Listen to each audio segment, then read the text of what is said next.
Bonjour et bienvenue dans cette analyse. Aujourd'hui, on plonge dans les chiffres de Zoetis, le géant mondial de la santé animale, pour décortiquer ensemble leur tout dernier rapport financier annuel.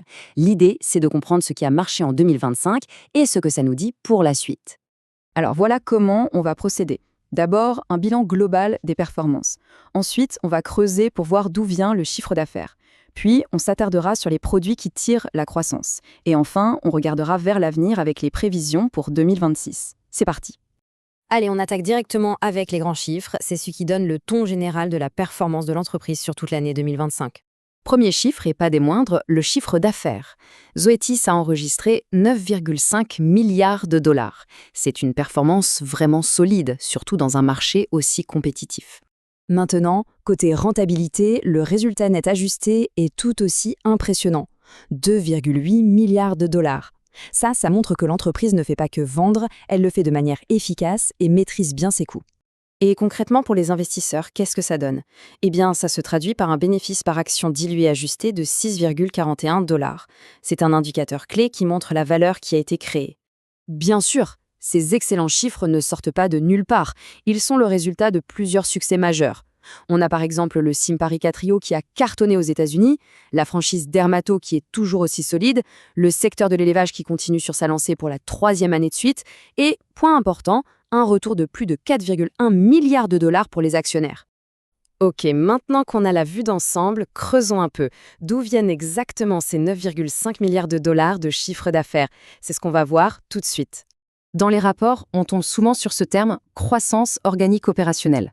Ça peut paraître un peu technique, mais en fait, c'est une notion super importante. Alors, qu'est-ce que ça veut dire exactement? En gros, c'est la croissance pure de l'entreprise, son vrai rythme de croisière. On enlève tout ce qui est un peu exceptionnel, comme l'effet des taux de change ou l'impact d'une grosse acquisition. Ça permet de voir si le cœur de métier, l'activité de base, est en bonne santé. Si on regarde la répartition géographique, on voit que l'activité est plutôt bien équilibrée. Le marché américain pèse 5,1 milliards et l'international suit de près avec 4,3 milliards. C'est un vrai signe de résilience, ça veut dire que l'entreprise n'est pas dépendante d'une seule et unique économie. Là, par contre, quand on regarde la répartition par type d'animal, il y a quelque chose qui saute aux yeux. C'est la domination très nette du segment des animaux de compagnie. Avec 6,6 milliards de dollars, il représente quasiment les 2/3 des revenus. C'est énorme. Et ce qui est vraiment intéressant, c'est que même si le segment des animaux d'élevage est plus petit en valeur absolue, sa croissance organique est plus rapide. 8% contre 5% pour les animaux de compagnie. Moralité, les deux segments sont de vrais moteurs pour l'entreprise. Bon. On a vu les grandes masses, maintenant il est temps de zoomer sur les produits qui font vraiment la différence. Quels sont les blockbusters qui portent ces résultats? La star de l'année, sans aucune hésitation, c'est la franchise d'antiparasitaire avec son produit vedette, le Simparica Trio. La dynamique est juste incroyable. La franchise a bondi de 12% sur l'année pour franchir la barre des 1,5 milliard de dollars de vente. C'est vraiment le produit qui tire l'entreprise vers le haut.